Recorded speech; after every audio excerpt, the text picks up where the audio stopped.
So if they're started, okay. And why don't we start with the bracha? Baruch Adonai Eloheinu melech haolam asher kiddushanu b'mitzvotav v'tivanu la'asok b'divrei Torah. Amen, amen. Amen, amen. Amen. Okay, so today's opening question. Have you ever made a decision in your life that in retrospect was the wrong decision, but to which in time you have become reconciled? And if you're willing to sort of tell us a little bit about My it. God, how Yeah. many? Yeah, how many exactly? The line forms here.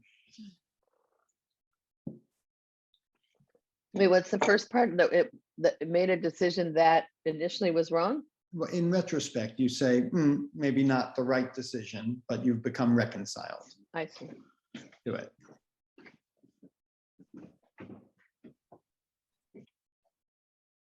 Oh my goodness. I know, it's like self-revelation time. Probably this is better after 2 glasses of wine, probably. Or at least half a cup of coffee. Yeah. But let us think. Let us think. Okay, go ahead. No, take your time. Oh, I don't need time. My marriage. Mm. I remember saying in therapy 3 years out, oh, the marriage was the wrong decision, but the divorce was the right decision. Well, that's one good way to look at it. Figuring out when to end. And the reconciliation? Oh, that took much longer. That took 10 years. Because it took the marriage took a lot of time out of my life. Yeah. But you've come through it in a way that you're reconciled to. So, yeah. All right. I've got one. Or do you want to talk more about it next? No, I'm done. Okay. Yes, but you know what? Thank I'm sure there's a lot of layers there, Annette. Oh yeah. But thank you for being willing to share that. I appreciate it. You're welcome. Go ahead, Suzanne. I guess mine is was sending my second child to Boston Latin School, which was a very harsh environment, and she was a person who needed TLC and more of a nurturing, positive rather than punitive scholastic environment. And but you know, she's become and she struggled, and she did in the end. She came out great with a nursing career, and she's a fabulous nurse, and I think she's tough and resilient, and was a very, very good student, and got through a lot of hard study for her nursing degree more easily than most of her classmates because of the rigor that she had experienced. But during the time, Larry and I just kept saying, like, why did we do this? What did we put her through? Like, you know, and it was painful watching it. So I guess that fits the question you asked. Yeah, and Up, Susanna, watching your kid go through something that you encouraged them to do or imposed on them or whatever, that's really painful. Yeah, we lived in Boston. We weren't able to afford moving we didn't even desire moving to the suburbs or other neighborhoods that have better school systems, partly because we kind of were committed to living in the city. And, you know, so it was like our certain aspects of our values clashing with each other. Well, and I guess it's the outcome of being able to see how she came through it, what she got out of it is part of the reconciliation. Yeah, absolutely. And some of her closest friends are her classmates from there. So now, so right. You know, it wasn't all negative. But at the moment, we were, we wish we'd made a different decision. Yeah. Well, in the interest of parity, but also what's interesting is I've got Heidi in the other room. Oh. She's probably like listening maybe with one ear. I don't know. I don't know that I could point to a discrete episode, but a kind of the larger theme of the extent to which I brought my own kind of wishes and dreams to my kids' lives, from the beginning, and made them kind of do stuff that was maybe not necessarily exactly what they needed, was in fulfillment of things that I was kind of searching, or issues that I had not resolved. And there's a poem by Rilke that has a line, "Oh, how we dance to the undanced steps of our parents." So there is that. And I guess the reconciliation is getting the do-over that you get when they're adults and you're a little bit more kind of aware. So I guess I'd say. Yeah. But anyway, well, thank you both for sharing that, because it takes some vulnerability to say it. So where are we in liturgical time? So the last couple of Torah studies has been interesting, because there's so much in liturgical time going on in the lead up to Rosh Hashanah and Yom Kippur. And then you're in Cheshvan, which is where we're in. And Cheshvan, the month after Tishrei, is referred to as Mar Cheshvan. Sometimes you'll hear it, bitter Cheshvan. And it has no holidays, literally no holidays. The only thing it has is Shabbat, which is, of course, no small thing. But that's the sort of tradition behind referring it to it as Mar Cheshvan. And so we come to Lech Lecha, definitely one of the most famous parshas, and it's definitely a pivot parsha, and it's where the story of Abraham and Sarah begins, essentially begins. And it opens with God speaking to Abraham, probably amongst the most famous words in the Torah. And I will share my screen and hopefully find Safaria. And can you all see this Yes. screen here? Good. Yeah. All right. Right. So anyone want to read it? Sure. In Hebrew or English? Go ahead, Annette. English is good. Go ahead, Susanna. No, go. Adonai said to Abram, "Go forth from your native land and from your father's house to the land that I will show you. I will make you a great nation, and I will bless you. I will make your name great, and you shall be a blessing. I will bless those who bless you, and curse the one who curses you. And all the families of the earth shall bless themselves by you." Abram went forth as Adonai had commanded him, and Lot went with him. Abram was 75 years old when he left Haran. Okay, so very kind of famous resonant words, and this is essentially the introduction to Abraham. And I think the traditional feeling about this language, you almost know this, Debbie Oh, Friedman. yeah. Very well. And above all, to you who go forth, who go unto yourselves on your journey.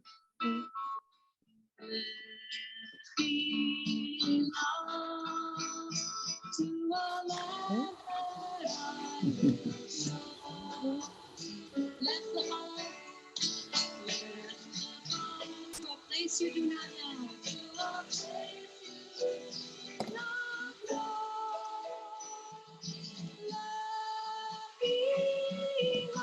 On your journey, I will bless you. And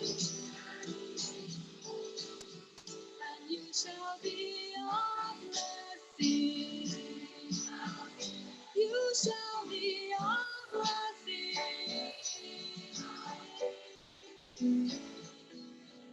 You shall be a blessing. Let me laugh, and I shall make your name great.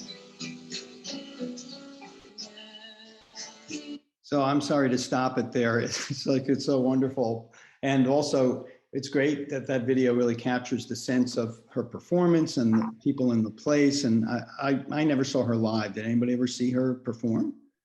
Yeah, I did a couple times. But Yeah. also, just interestingly, just in that picture where you froze it right there, the person, the guy with the glasses, that's Jeff Klepper's longtime collaborator, partner, songwriter, singer, Oh, Danny really? Friedlander. Oh, interesting. Well, Oh, The wow. camera pans the audience. They're probably, it's maybe a who's who. All the nifty, yeah, it's a who's who of the reform movement in its that generation Yeah. leadership. So anyway, Yeah. yeah, well, so it's, it's great. So what's interesting is there's this tradition, I'm not sure I'm not like losing my place here. This whole notion of Abraham and the test, Abraham being tested. So there's this passage from Ethics of the Fathers, Pirkei Avot.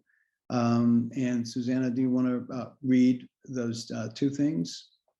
Sure. Pirkei Avot 5:3. With 10 trials was Abraham our father tried, and he withstood them all, to make known how great was the love of Abraham our father. And then this is Bartanura on Pirkei Avot. 10 tests. 1. Ur Kasdim, when Nimrod cast him into the fiery furnace. The second, go out from your land, Genesis 12:1. The third, and there was a famine, Genesis 12:10. The fourth, and the woman was taken to the house of Pharaoh, Genesis 12:15. The fifth, the war of the kings. The sixth, the stand between the pieces, where he was shown the subjugation of his descendants by the nations. The seventh, the circumcision. The eighth, and Abimelech sent, etc., and he took Sarah, Genesis 22.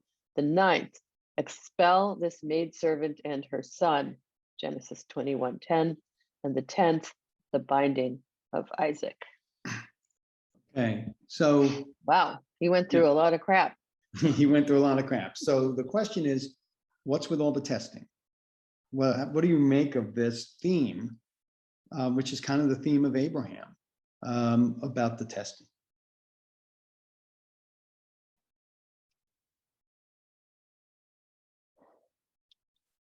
I mean, I guess if you're going to make somebody the great ancestor, the leader of a people and a nation unto many generations, and to be so blessed and protected that they have to be able to live up to that, the imposition of that incredible responsibility and legacy.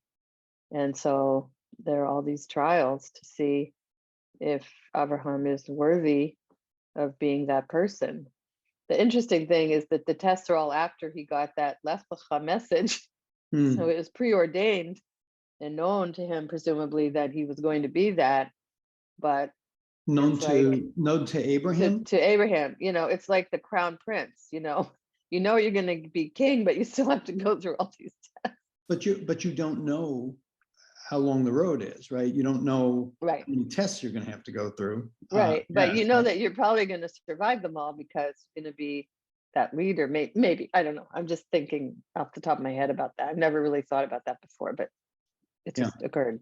Yeah. Annette, yeah. I agree with Susanna, but I also think, since I think the Torah was written by humans, that it's a way to explain the trials and tribulations of our lives. And if Avram has to go through all these tests as a great leader, if he can't escape them, then that explains why we all have to go through them too. Yeah. It's kind of the human condition. Yeah.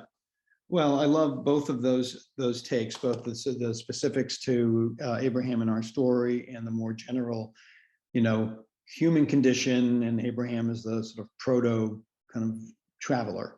So those are both wonderful. Thank you. I'd like to give just a little bit more context to this, because the testing does make sense in context, but it's also kind of a little bit on the obsessive side, because it just keeps coming over and over and over. And so just as a reminder, here we are in chapter 12 of Genesis, and the quick survey is, God says, let's make humankind in our image. It's Almenu Kidmutenu. And then there's the Garden of Eden. The woman eats from the tree. The man eats from the tree. God confronts them. And he says, I heard the sound of you. I was hid because I was naked. How did you know?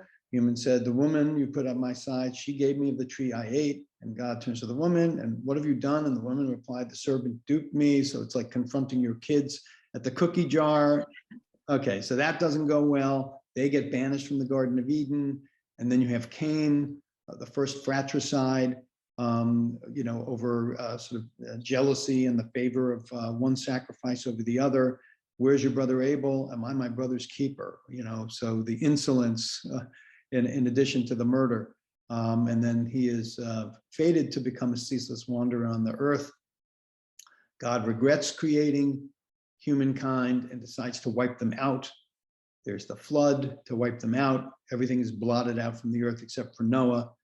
And then in Genesis 11, so again, Lech Lecha is 12, the chapter before is the Tower of Babel and the arrogance of those people to build a tower to come up to the sky and make a name for themselves. And God scrambles their language and casts them about the earth. So to me, I think about it also in the context of this failed experiment. There's this divine being, it does not go right. And Lech Lecha is, God deciding, all right, I'm going to invest in one person. And to Susanna's point, there's a lot riding on this. And when you read the narrative, there's a covenant that's made, and it's made pretty upfront, and a promise about how the descendants are going to be this great people, et cetera, et cetera. So I don't know, it feels like there's a lot of anxiety about this issue and really wanting to make sure that he's found the right person or the right couple to invest in. So you all kind of know this and you know the stories, but I just think it's useful to see them all kind of condensed in one place, and 10 chapters or 11 chapters of just, going haywire. So then there's this question about Can I just add one little point, which is, I don't know if you skipped over it, but the expulsion from Gan Eden speaks in a way to Annette's point, which is that, once they have been expelled, they are actually being sentenced to a life of suffering, that that Eve will and all women will suffer in childbirth, and that the human will work by the sweat of his or her brow. And that goes fast forward to all the trials and suffering that Abraham probably endured. And that is going back to this from all the way back from that moment that that we are kind of sentenced to a life of trial and tribulation, if that is the human condition, once we have eaten of the tree of knowledge. Right. Thank you. Very nice connection. And these stories, they work on all of these levels. They work as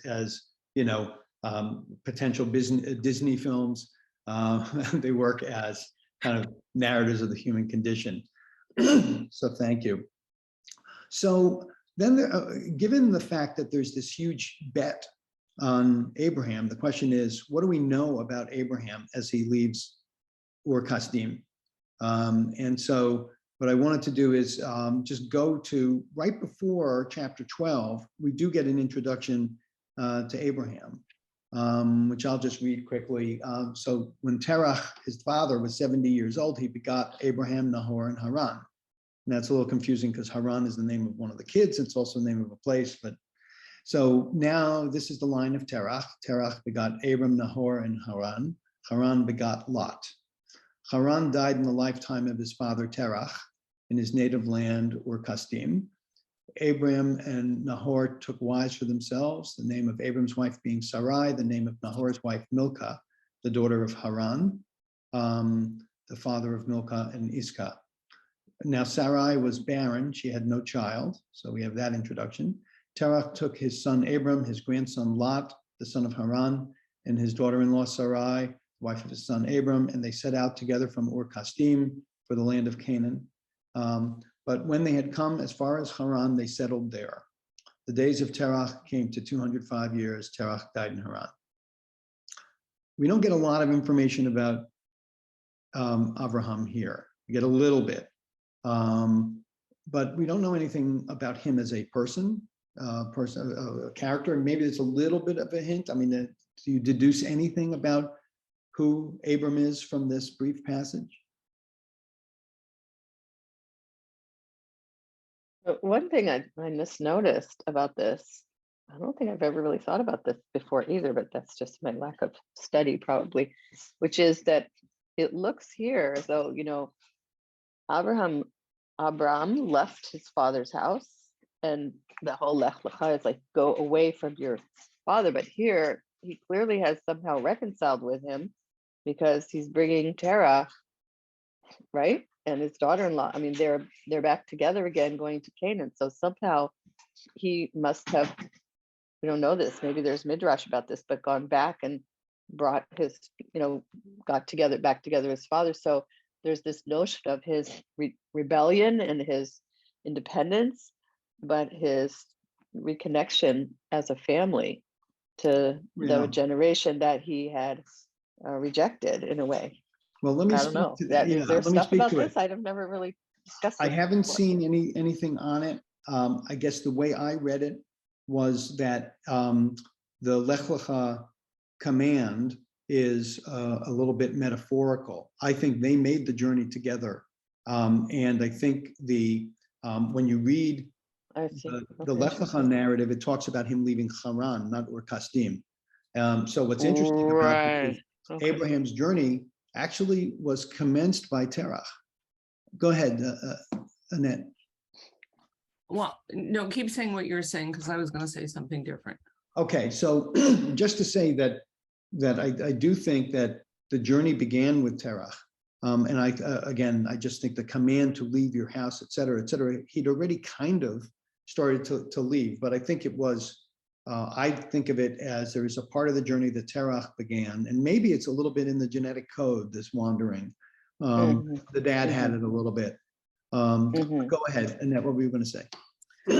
Well, unlike later families in the Torah, they're not a very big family. There's something about this whole passage to me that feels very, very small, very lonely, very insular. Yep. Which later in the Torah, when families are described, it doesn't quite feel that way. Yeah. Well, it started small. Sarah is barren. Yeah. There's, people die. I mean, all in this tiny paragraph. There's, there's only Sarah's barren. The brother has one child. Yeah. It almost, I know Abraham's going to be the father of a great nation, but when you read this paragraph, you're like, really? Well, I think that that's really important, and I'm glad that you mentioned it, because when you dig into the question of what was Abraham's state of mind, or Abram's state of mind when God appears to him, why does he go? Why is he, and you look at this and I think the barrenness, right? He's 75 years old. He has no offspring. He's basically adopted his nephew Lot. And this gives you a little bit of the sense of their connection, right? He was standing in the place of the, Haran. So that's kind of hinted at here, but you do get a sense that, Terach dies at 205, Abraham, I think, at 175. And at the same time, you get the sense that he and Sarai know how old they are biologically. And yet, do you reckon that in terms of what we are like at, the ages that we are at? Or do you reckon it relative to the lifespans of that time? Was he ready for a midlife crisis? So it's kind of unclear where his head is at. Well, if you were drawing a family tree, you'd say, man, this family's on the way out. Yeah. This line of this family is not going anywhere. Right. And that's the attraction. To me, it seems like a promise that says, I will make you great, and this is not the end of the line, right? Might have incredible appeal. And in terms of thinking about what quality of Abraham is being explored in this test, it is sort of faith, but it's partly desperation. And so I don't know, would you be singing in an auditorium with, you know, a bunch of Jews about, you know, this man's desperation? So where does he come? Okay, so what I wanted to then go to is the second test. Well, actually, just to say, if you think of the Lech Lecha as a test, does Abraham pass that test?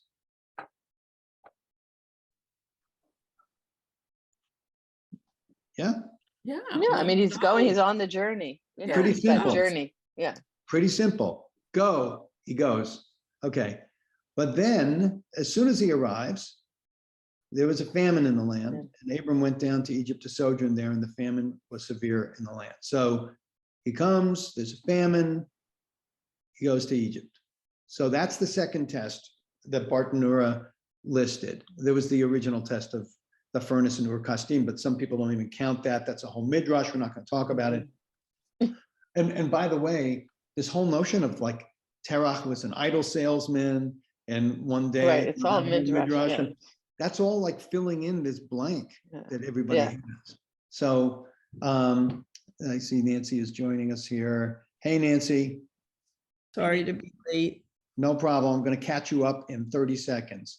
We're Okay. talking about the Lech Lecha story, and we're talking about the theme of testing Abraham. And we've gone through the fact that God is investing in Abraham, you know, for the future of the people.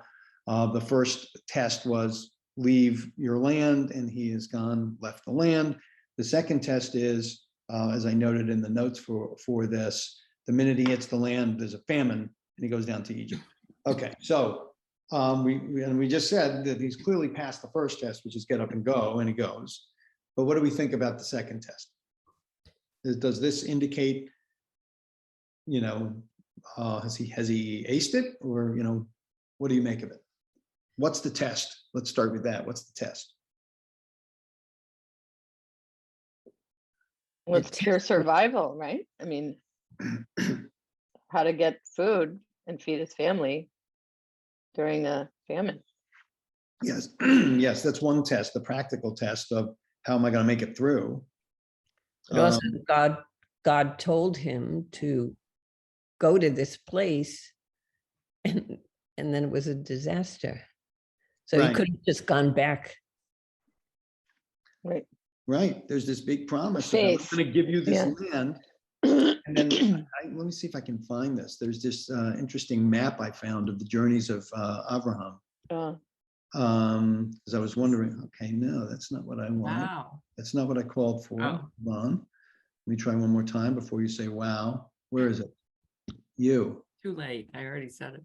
No, it's all right. It counts. Yeah. Now, I don't know why this is not happening. Hold on one second. The blessing for Torah study is gone. There we go. Can you see that? Yeah, yeah. We Yeah, can see it. map, Mhm. nice map. Nice map. Okay. So this is Ur Kasdim, the place of birth. This is the journey to Haran that was taken with Terach. Presumably, this is where the Lech Lecha speech happens.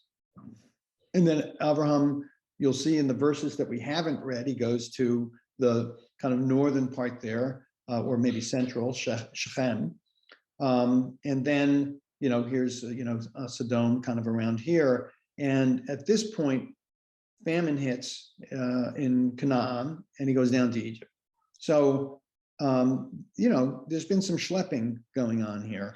And the decision to go down to Egypt is, you know, no small journey. I can't remember. I think it's 3 days. I can't remember.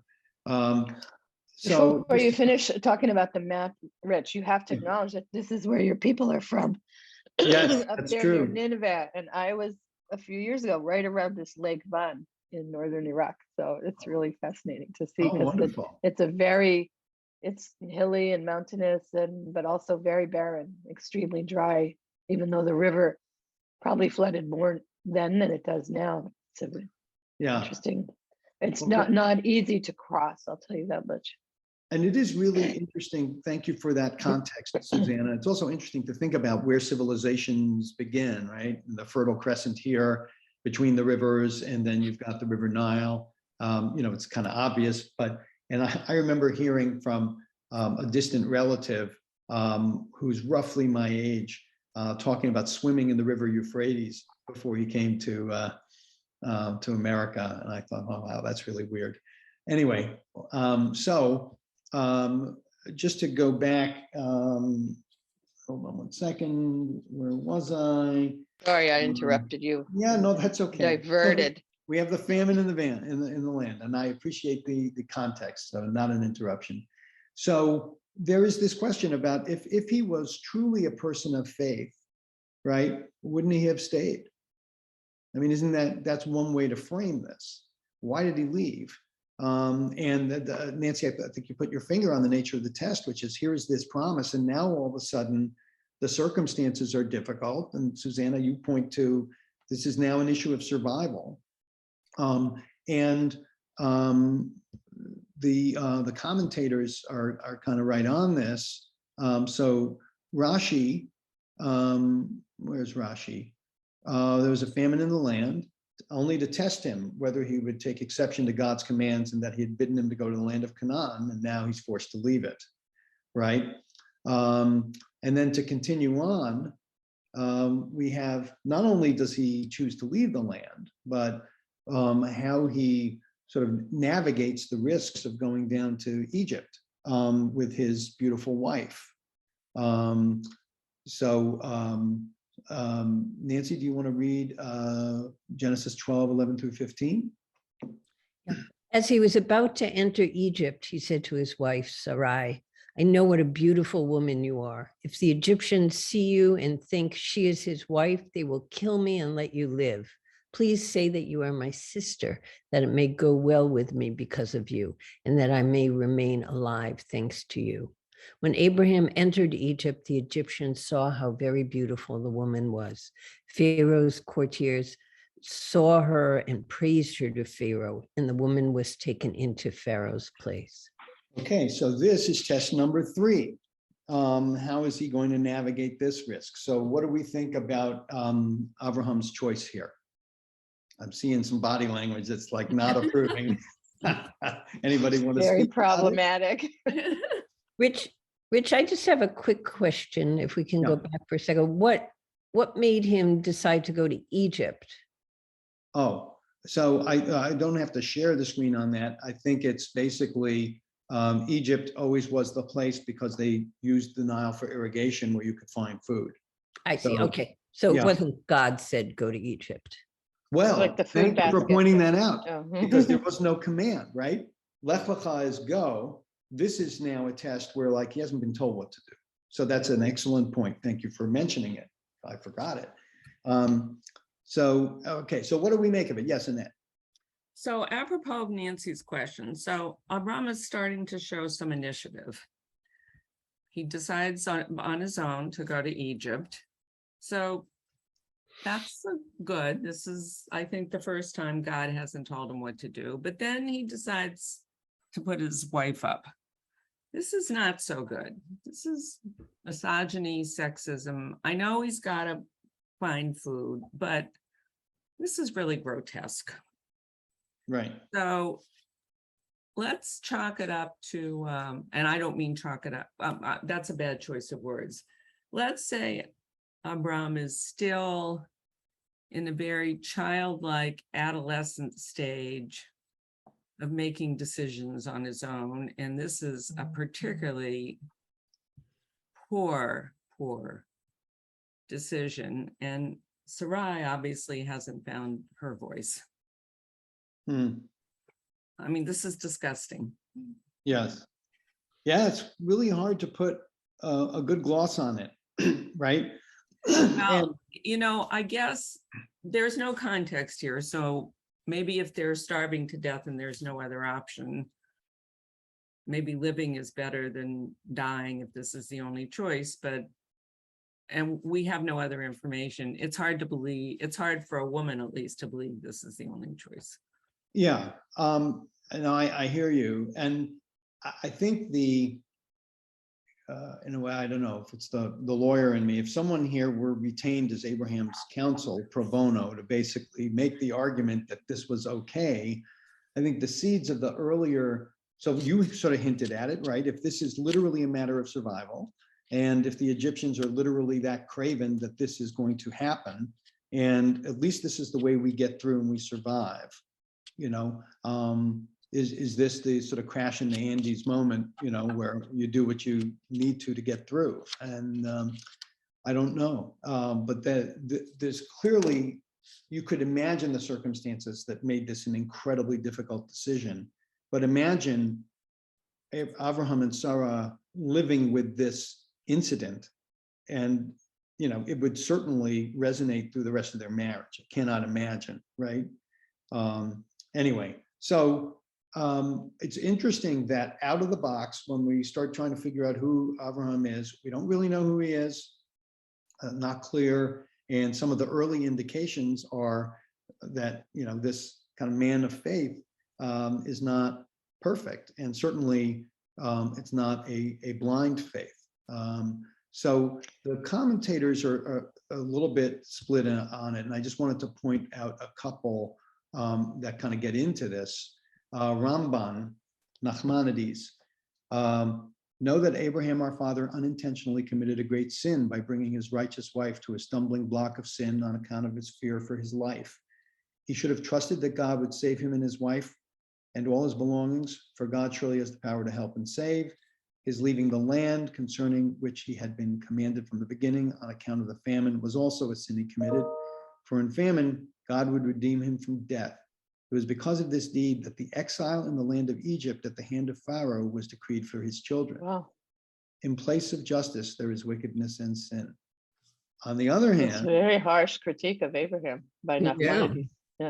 Nachmanides. and I've heard echoes of this in your commentaries, Tur Ha'aroch, Nachmanides writes, Abraham sinned greatly when he moved to Egypt. He should have had trust in God that he would save him from famine. In my view, Abraham is not considered as having sinned when he described his wife as his sister. On the contrary, this was a meritorious act on his part, as it proves that he was loath to rely on miracles, as long as he had not done what was humanly possible to save God from having to intervene by upsetting the laws of nature. The reputation of the Egyptians had been such that he had every reason to fear for his life if he had described Sarai as his wife. So this does raise the kind of age-old question of what's our role in our destiny, and what's, you know, the role of whatever divine forces. And I don't know, I'm certainly more on the side of it's on me to figure out how to get out of tough situations. So anyway, that's a really very kind of interesting question. It's an interesting parallel to the Akedah, because, you know, in that case, this sort of blind faith and not at least as far as we know, imagining that he would get Isaac out of it by himself, right? Whereas here, you know, presumably if he gave up his wife, I mean, the part that bothers me about the text in terms of indicting Abraham is that it's so self-centered. It says, for me, because on account of you, you know, I will be killed, and therefore I'm going to sacrifice you so that I can, you know, be this primogenitor. So, you know, it's pretty interesting, the complexity of this, but the conversation among the rabbis that long ago about this is really fascinating. Yeah. And they clearly understood the ethical dilemma that he has. Right. Absolutely. So, well, you know, it definitely is a challenging text, and your reference to the Akedah is probably the most challenging text of all, which we won't be dealing with today, although I have my own theories about that. We will tangentially deal with it. But let me just mention one thing also that's very interesting, going back to this whole notion of the enslavement in Egypt. Take a look at this language. And Susanna, you want to read Genesis 16 through 20? Because of her, it went well with Abram. He acquired sheep, oxen, asses, male and female slaves, she-asses, and camels. But Adonai afflicted Pharaoh and his household with mighty plagues on account of Sarai, the wife of Abram. Pharaoh sent for Abram and said, "What is this you have done to me? Why did you not tell me that she was your wife?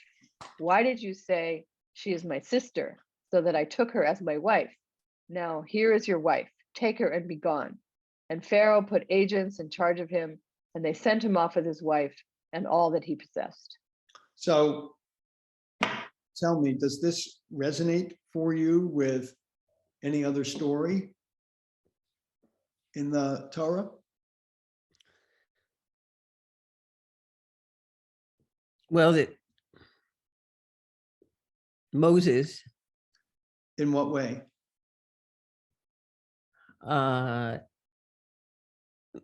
Moses became part also of that Pharaoh's, was it the same Pharaoh? No, family. How interesting. Well, what about the whole Exodus story? Plagues, Be gone, yes. be gone, leaving with riches. So the rabbis are on this and say that there is a sort of a foreshadowing in this story of the Exodus story.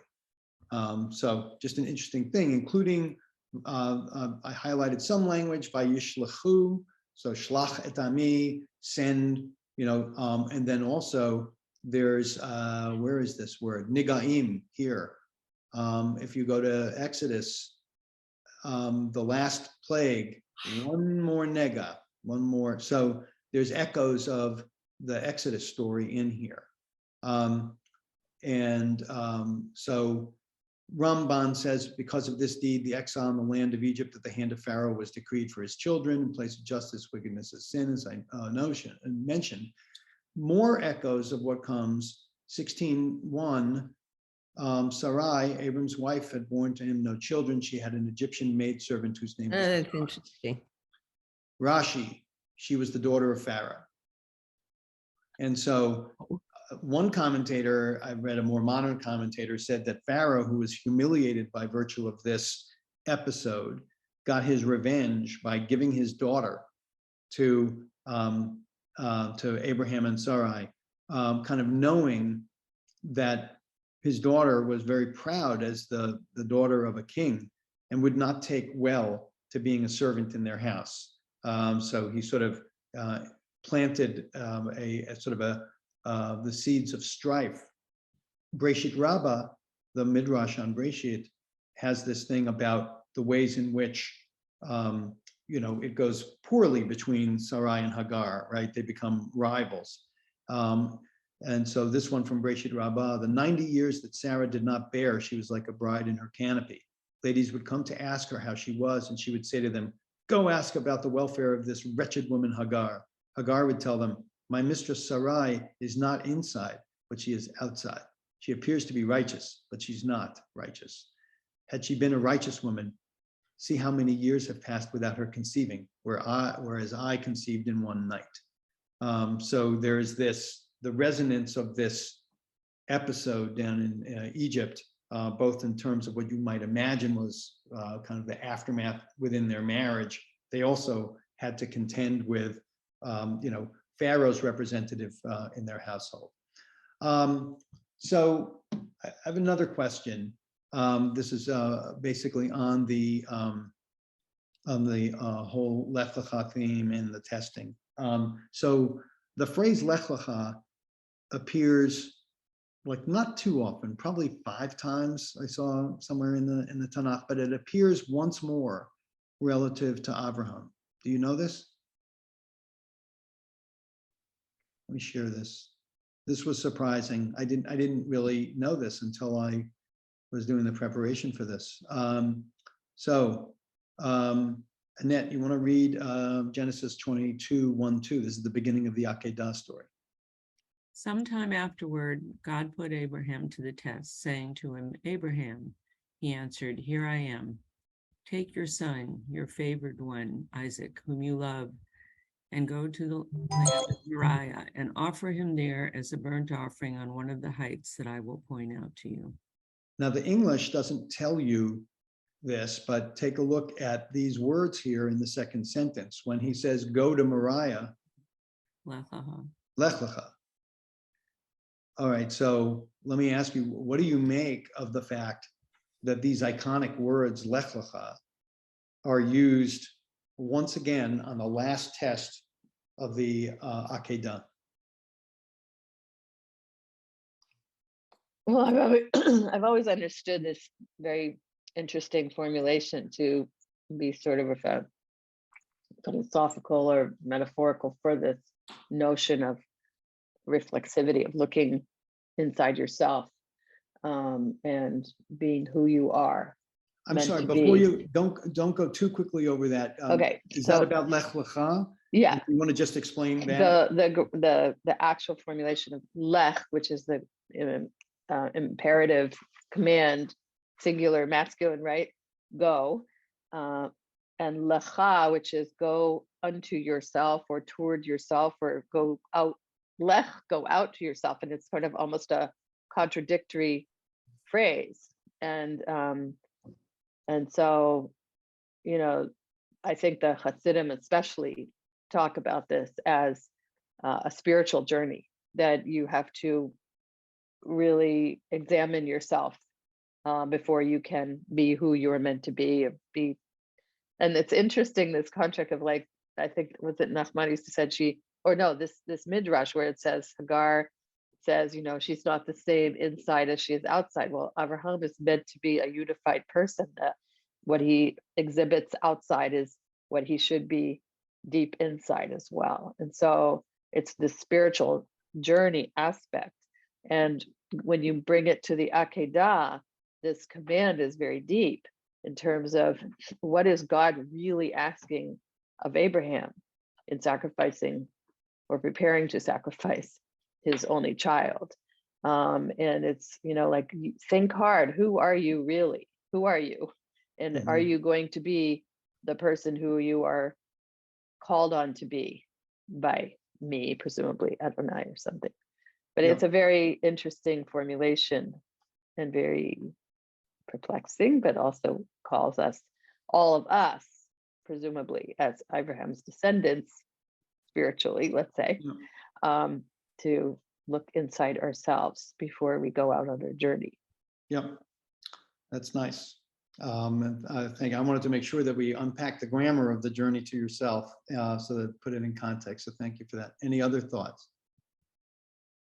I want to go back, Annette, so it was sort of echoes of your point with regard to the human condition, kind of in the ongoing nature of this. To me, also the fact that after all of this testing, and over time, Abraham does better on his tests than he does at the beginning. But the testing seemingly never ends. And it's sort of like you're almost back at square one when it says Lech Lecha again. That to me is what's so striking about because there was no need to repeat that phrase. And I do feel like the repetition of it, does speak to me in terms of there kind of being no end to this journey to yourself. The other aspect of this that I just appreciated in reading it again is this notion that you may be tested and you don't necessarily get it right. And it's an evolution. And there is evolution in Abraham. It's hard to know what to make of the Akedah story, because it's probably the single most perplexing story for me in the Torah. There's part of me that wonders whether Abraham kind of slowly taking that walk up the mountain and pausing with his knife in his hand is almost baiting God, almost saying, are you really going to make me go through with this? And it's almost like a game of chicken. There is something from Pirkei Avot. I'm not going to try to screen share it here, but I'm pretty sure it's from that same chapter 5 that talks about the tests, that talks about 10 things that were created in the twilight at the end of Breshit. And the last one is the ram that got caught in the bushes that would be sacrificed for Isaac, that it was always prefigured that Abraham was not going to have to go through with it. And you sort of wonder whether Abraham was then testing God at the end, saying, I dare you to have me go through with it. It does remind me a little bit about a story that I'd once heard about a community elder who's approached by a younger person who says, tell me, how is it that you always have this amazing judgment that no matter how complex the matter is that's brought to you, you always kind of understand it and know what to do? What's your secret? And the elder says, you make good decisions. And the young person asks, well, how do you do that? And he says, experience. He said, well, how do you get experience? And the elder says, bad decisions. So I sort of feel like that's, in a way, that the test is you kind of do the best you can under the circumstances and work your way through, with ethical principles, and just try to do the best you can. And then in retrospect, kind of reconcile yourself to having done the best you could. So I guess as we make our way through all those challenges, I hope that we're able to make the best decisions we can and do our best and be reconciled to it all. And that's it. Shabbat shalom, everybody. Shakoah. Shabbat Thank you. shalom. Well, Thank we you. hope that not too many people will make bad decisions next Tuesday. Yeah, that's it. Amen. Amen. I already voted. I made my decision. Oh, good. Yeah. And I Yeah, know me they were too. good ones, Nancy. Now go vote in Kansas. I was gonna say, I'm not Yeah, so worried right. about Massachusetts as I am about the rest of the country. Pennsylvania, Nevada, Michigan, Wisconsin. Oh Anyway, dear. Okay, yeah, sorry. well, I didn't hopefully mean next to time leave we us meet- on a down note. Yeah, no, let's hope Maybe we we'll meet- learn from our mistakes. Well, that's as a true also. Nation. That's the best we can hope for at this point, I fear. Yeah. Anyway, I think there's another name for Isaac, which is, or this idea of the Pachad Yitzchak, right? The Right. fear The of fear of Isaac. Isaac.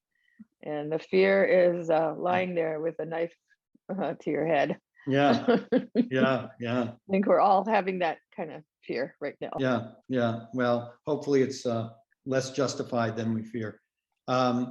All right. Yeah, Well, Shabbat Shabbat shalom, well everyone. done. Thanks for joining. Shabbat shalom. Great discussion. Thank you. Thanks Thank so you, much, Rich. Rich. That was All right. great. Thank you so much. Great preparation. Nice All to right, see thanks. you all. Okay. Shabbat take care. shalom. Bye. Bye-bye. Bye-bye.